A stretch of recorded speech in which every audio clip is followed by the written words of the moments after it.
جانب كروس يلعبها داخل منطقة الجزاء وظهر وكريستيانو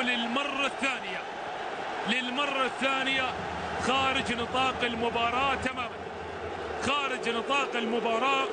وكريستيانو ليس في يوم. ونشوف الإعادة، شوف الإعادة، وزي ما بيقول زميلنا رؤوف الخليف في الإعادة إفادة. شوف هذه اللقطة للمرة الثانية يتكرر الأمر المرفوض من كريستيانو رونالدو، بطاقة حمراء يتحصل عليها رونالدو. والمصائب لا تأتي فرادى يا كريستيانو رونالدو. مش في يوم وأبدا كريستيانو رونالدو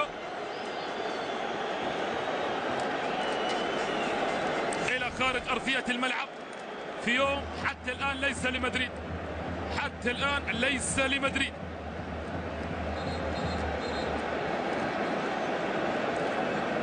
شوف اللقطة قبل ذلك كانت لديه لقطة، والآن عاد بنفس اللقطة. زي ما قالوا العيش عيشان باص.